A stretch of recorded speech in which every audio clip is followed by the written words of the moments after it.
Hi guys, welcome to tonight's show. So we've got a great surprise tonight's show. It's obviously the Ceres Highland Games. This is a games which is probably the oldest Highland Games in the world, decreed by Robert the Bruce, none other, after the Battle of Bannockburn. So we've got the president, Richard Cleary, on tonight to talk about this. And we've also got one of the committee operations is Alistair and Ewan. Hello. So, hi guys, how are you? Very well, thank you. Good. Yeah, we're good, Jim. And we're going to talk about the Highland Games in a minute, but what I'm going to say to everybody, we're also going to talk about what we were doing about match funding. So, you know, my company and myself are actually going to match your funding, but we'll talk about that later on in the process. But for now, what we'll talk about is the Highland Games itself.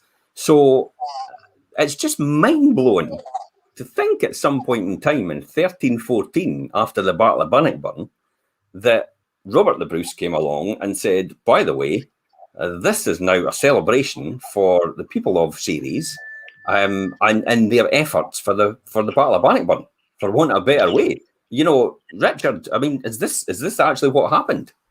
Well, as far as we can tell, I mean, the story goes back, well, over 700 years. And none of it's written down.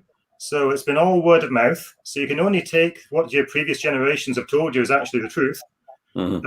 The story goes that the men of Ceres marched all the way to Bannockburn, fought bravely, and every single one of them came back alive.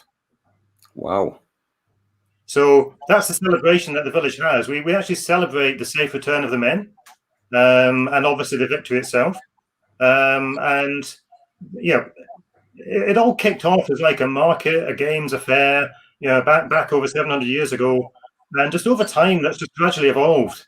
Originally it was a market then, you know. So what sort of market was it then? I mean, because we know what it is today, and we'll talk about that. But I mean, originally, what exactly was it for the people watching? Well, it's really funny. The centre of the village hasn't changed in that 700 years. So you can see where the cattle market was. You can see where the old slaughterhouse was. And it would have been a cattle, sheep, animal market. They would have been trading goods, you know, sweetmeats, all that sort of stuff. Probably selling sort of materials for clothing, you know, just the sort of thing you'd bring out and sell on a nice sunny day. Yeah. And then there'd be stuff for kids, you know, sort of plaque and penny and that sort of thing. Yeah. Alistair, what do you remember? You know, what's your recollection in the beginning? Yeah, I think what Richard's saying is absolutely correct. But what we would think of a market today or a market day today was probably more of a fair, as we would call it. You know, there was a lot of games. There was a lot of things for the children. There will be things like a pole that people had to climb, etc. All these sort of things, which makes it how it turns into a games. You know, over the centuries, it turns into a Highland Games. So do you think when we look back at these films, you know, I mean, obviously the most obvious one is things like Braveheart and stuff like that. Do you think when you have these markets, that's probably what it was like? I think it probably was. I think it was. Yeah, to a degree. I think, remember, it was local, and you've got to remember that this market was in celebration of the safe return of these men. And it has been said that these men were chosen because they were famous archers. They were really, really good archers, and that's why they were chosen. And, you know, that this decree to give them a day's holiday on the last, at the end of June each year, and it would probably be a day's holiday. It's turned into being a Saturday, the last Saturday in June, but it not necessarily would be a Saturday back 700 years ago. But, you know, and Ceres was a very, very famous little village at that point for its milling, for its weaving and such like. So it is, you know, there would be a lot of people, and people didn't travel far back then. So even Cooper, which is only a couple of miles away, would be a well-trodden path on the games day, or on the fair day, as it was in Ceres. Well, effectively, it was just horse and cart, wasn't it? And a lot of people that couldn't afford it would be coming by foot. Exactly. Yeah. There wasn't much back then. There wouldn't be many things on, and Ceres Games at that point, or the Ceres Fair, would be a massive thing, absolutely massive in the community. How many people would be there then? I don't know. I wasn't there. So it's just what we get told, as Richard said, going down through the generations. But, you know, when we go back as far as we can see and the history that we can see, there's, you know, Ceres Games was even a massive event 100 years ago, a massive event. And so at that point, I would think everybody would go, because it would be the highlight of people's year, absolute highlight. I've got to say, I was there, and it definitely is the highlight. You know, I take it this is the stone. No. So what is this on the front then? That's the Bannockburn Memorial, which on the 600th anniversary, the committee erected this memorial. So, okay. You know, just 107 years ago. Yeah, yeah. So how long's it been going then? So it's over 700 years. 1314. It's been going since 1314. Yeah. And today's, and you know, what sort of events take place then? I mean, we've got some of the photographs, obviously. I was there in 2018, and you know, after being in there in 2018, I just fell in love with the whole thing, and I would want to go there every single year. And I don't see any reason why anybody else wouldn't either. So is this wrestling that's going on?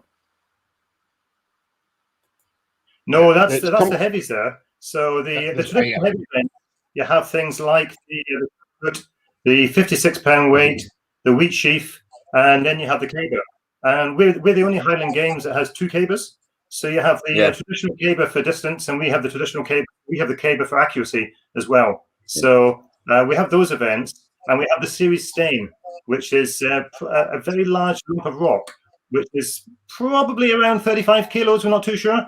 It takes some lifting, and these guys literally have to throw it as far as they can. And so is this somebody doing tug of war as well? Is that one of the events I take it? Yep, that's normally one of the finishing events. We normally finish the games with caber in the tug of war.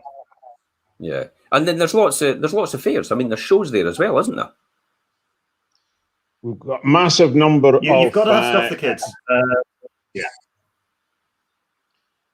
There's a lot of events going on. It's a full family event. Yeah. Mm-hmm. And then we've got dancing. So what's this then? Is this to me is a couple of young lads dressed as sailors. So what goes on here? That's dancing the hornpipe. So you've got the full range of Highland dancing, from the young girls doing the chantreuse and all the sort of traditional dances that the girls would do, and the boys come along and do the sword dancing and dance the hornpipe. And that's going on all day. That lasts for 6 hours. It's continuous. Whereas around that, you've got the backhold wrestling, you've got the cycling, you've got athletics and the running, as well as the heavy events. It's a very small track. It's a really tight arena, so the visibility for the spectator is really good. You're right up close and personal with the competitors. I mean, you can see there basically, you know, the whole of Bull Butts is open there, but everybody's surrounding it from over at the other side of the stream to up on the actual banking itself. What we're missing here, though, is not so many years ago, on that same green was horse racing. Each year we had horse racing. Wow. And that has been, there could be 5-6 horses racing round that green. And we actually had bookies there taking money, people betting, and it was a real event. Now, a lot of people cry today because we still don't run that. But just for safety these days, we just physically can't. And when you look at the size of the arena that we were trying to do it on, you would say, how on earth did they manage it? But they did, and it was an absolute. I can remember in my early days of the games that we were still doing the horse racing, and it was quite a challenge. Mm-hmm. Yeah, I can see there's a lot of running events as well. Yeah, you've got the 90 meters. You've got the hello, forget about him. You've got the 200 meters, the 800 meters, and then you've got the kids' play park. So yeah, you've got some good middle.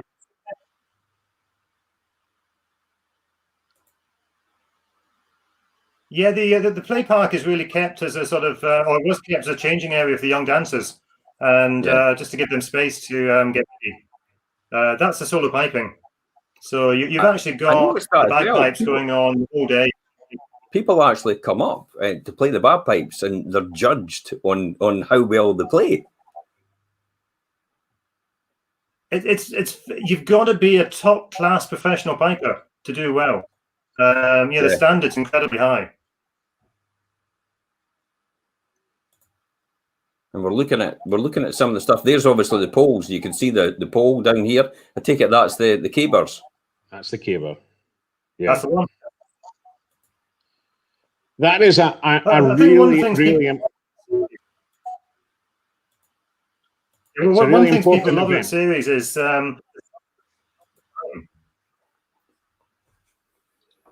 it's all right, guys. We'll bear with you. We've got a wee bit of delay, so for anybody watching, there's a wee bit of delay in the timing.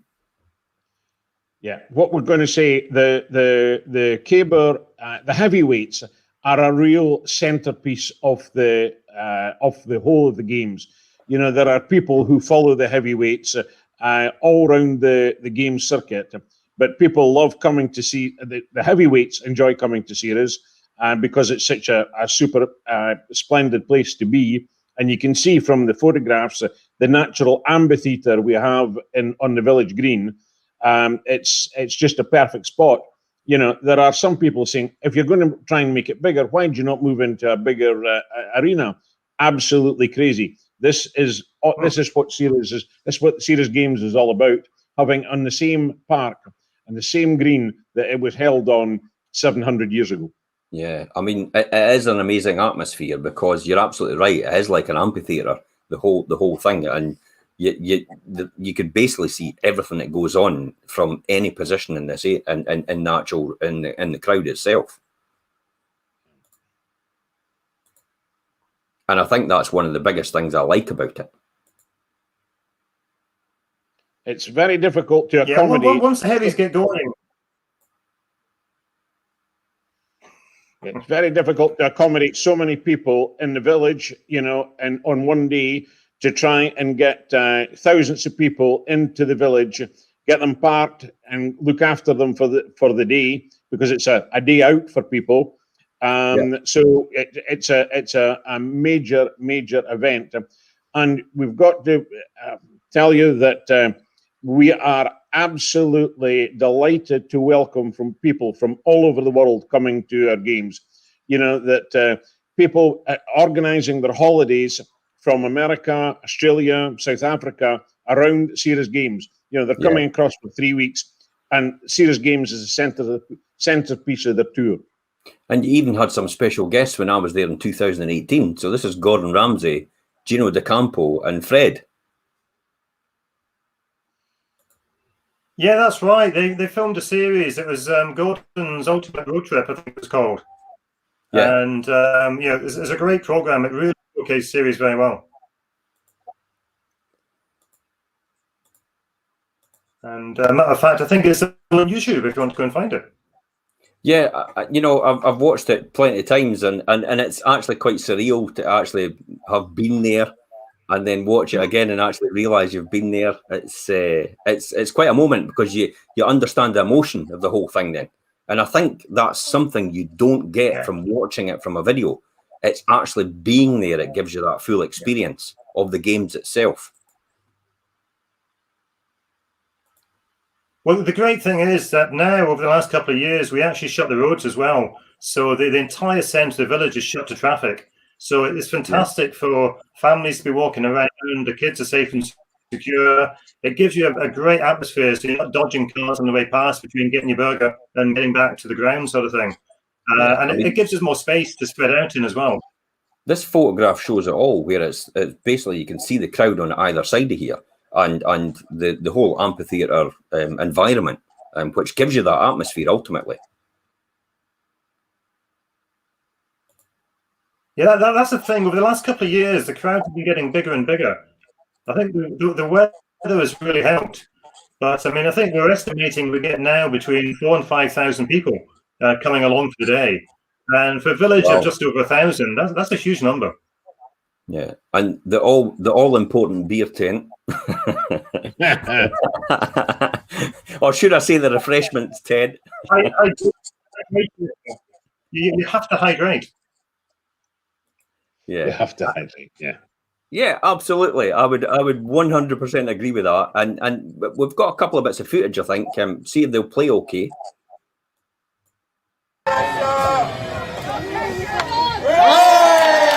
So that was when Gordon Ramsay was throwing is it the sheath, the wheat sheath? Yeah.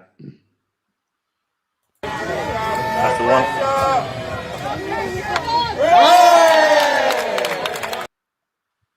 And then we'll have what for me does it is the pipe band. Yeah.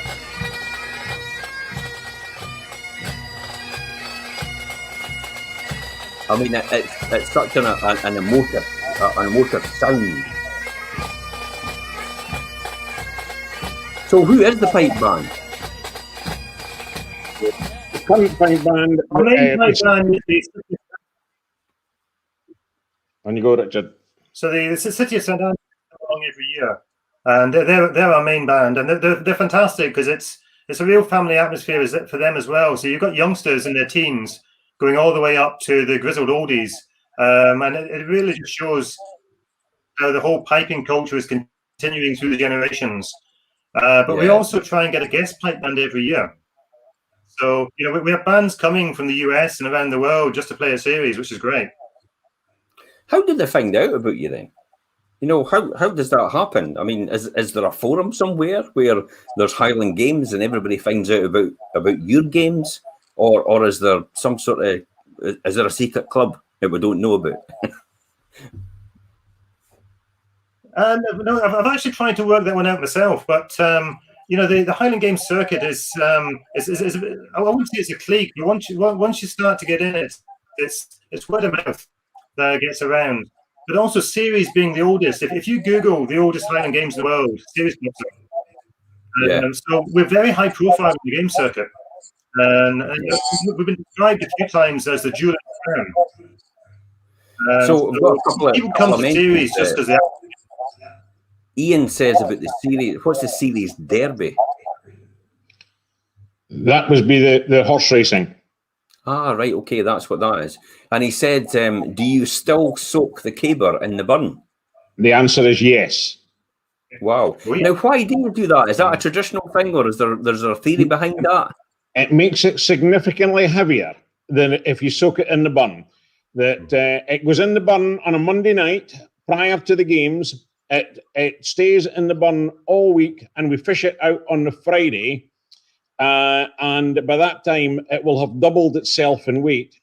Wow. But of course, there was a story to the caber a few years ago that we put it in the bun on a Monday night, and that the situation was that there was a bit of a storm, and it broke loose from its moorings, and it floated down the bun, and it was fished out further down the bun by Fife Council, not realising that it was a caber, and that it was going to be taken away for firewood.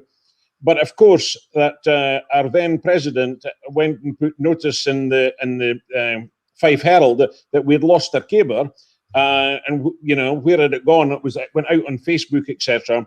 And somebody in Fife Council went, "Oh, I think we know where it is." So we actually got it back, luckily enough, fairly quickly. But it was we just about lost our caber, and that was an heirloom for us.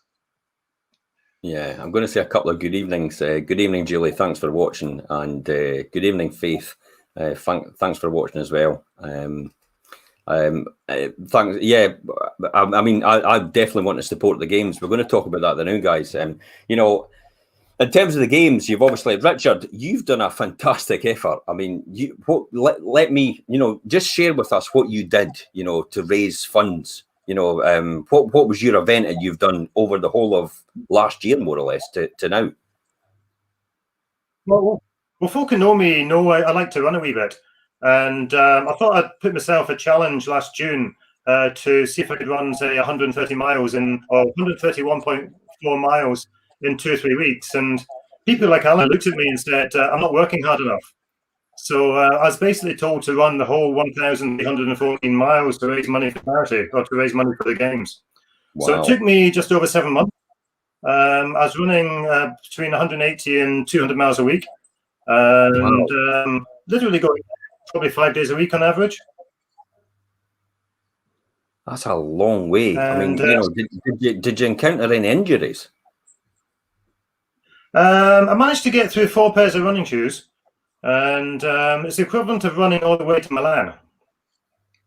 Wow.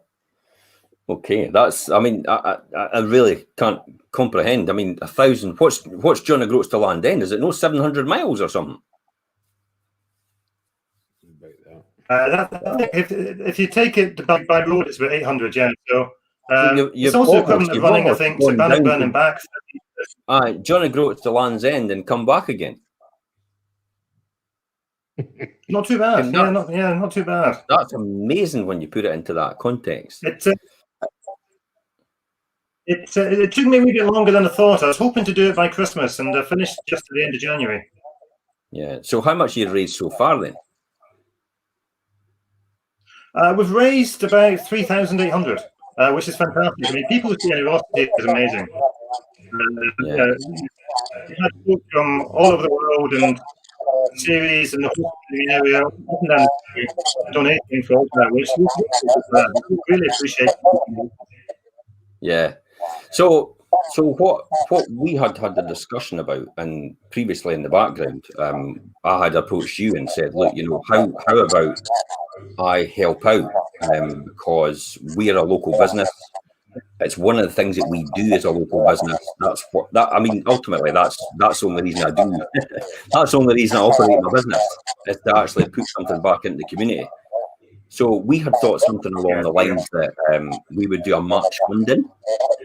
So what I would say is, if you can get an extra 1,000 in funds from the people watching and people that watch later on, then we will match fund that.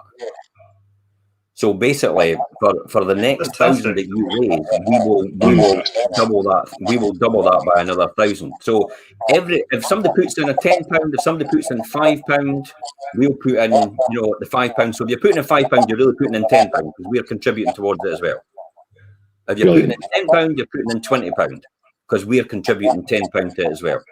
So whatever anybody can do, please feel free to contribute to the fund. It's watching or watches later on, and we will match fund that up to £1,000. And that's excellent. Well, thank you. Tell you what, Jim, I will therefore commit to keep running until we raise that £1,000. How's that? Wow. I might actually join you because my knee has been sorted. Finally, I've just got signed off there now after my knee operation. So I will more than likely join you for an occasion. It won't be fast though, remember, because I'm recovering. So you maybe have to go slow. Excellent. Anybody who knows me knows I'm. Yeah, that's brilliant. So really guys, appreciate that, because the link to the funding is actually on this post. The link to the Ceres Games for Facebook is on this post. Please follow and like the page, and the link to the website is on this post as well. So the more the merrier to actually get involved in it. Couple of comments from Ian. And Jim, just a bit of background, Jim. Ceres is one of the oldest free games in the world. Yeah. So between tickets, if you turn up Ceres, we don't charge for entry.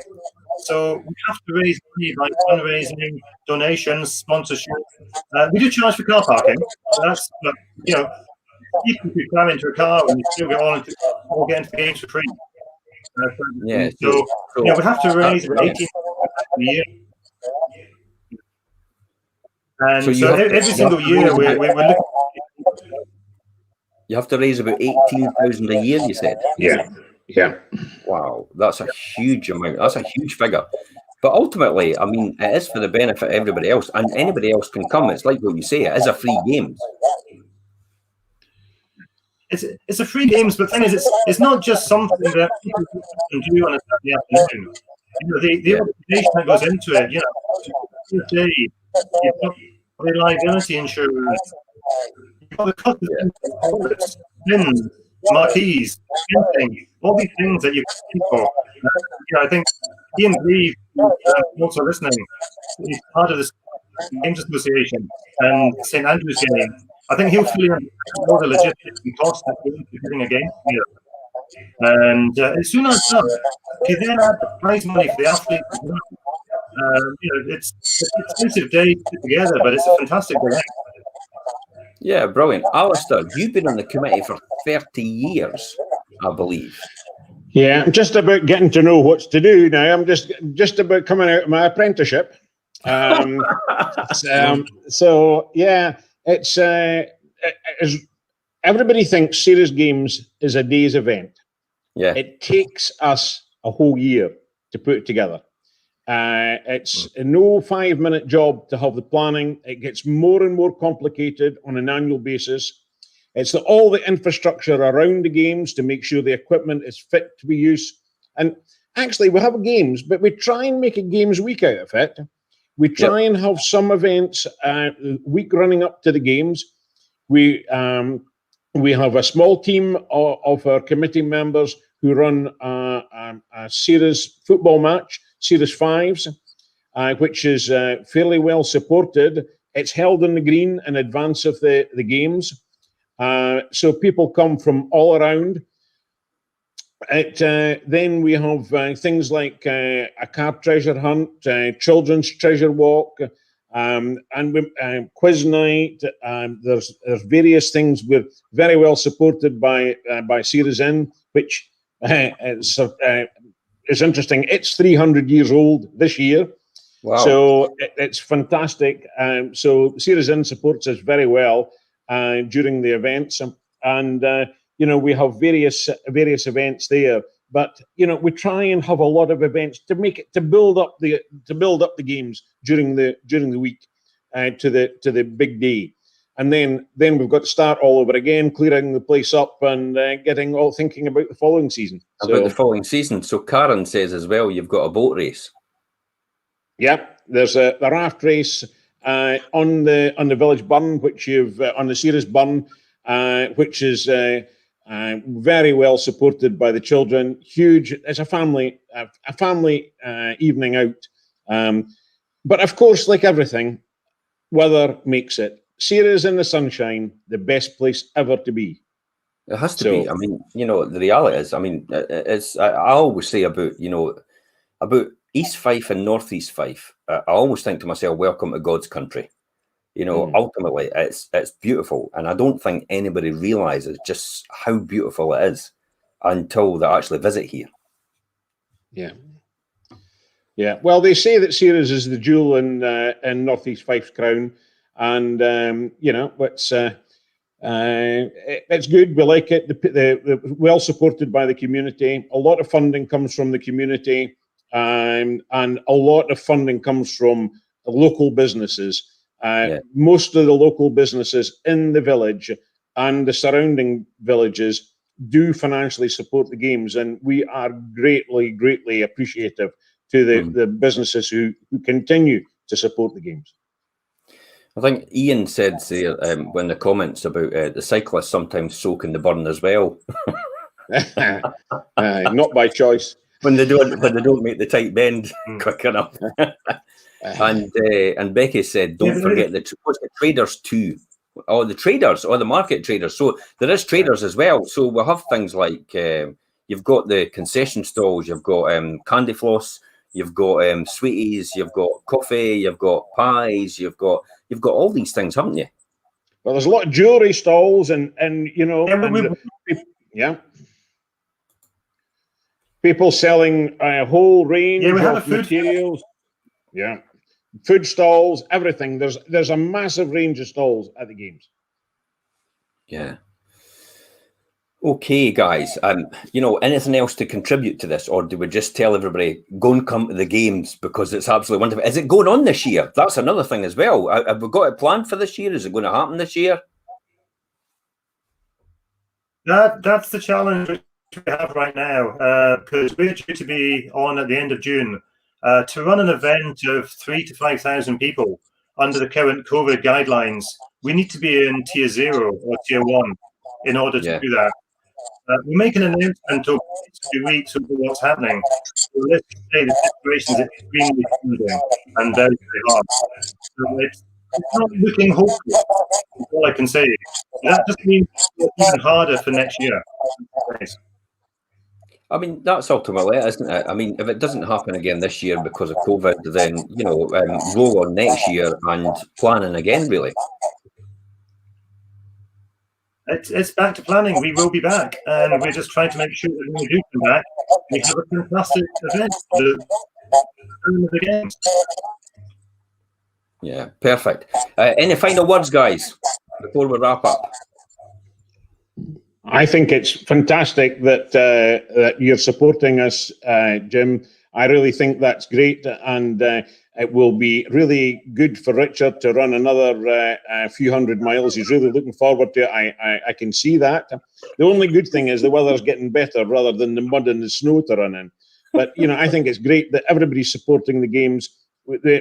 We behind the games enjoy it, and we want to see it continue and prosper. Yeah, I'm really looking forward to it. I mean, I've had withdrawal symptoms since 2018. Richard, have you got any final words yourself? Only to say that, you know, when we do come back, we will be back bigger and stronger. We're looking forward to holding the event, and we just can't wait to be back, basically. You know, we're itching to be back. Yeah, perfect. And guys, thank you so much for coming on the show. As I say to everybody out there, it is a match funding effort. We're happy to contribute £1,000 to the next £1,000 that comes into the charity page, which is the fundraising event, which is on this post.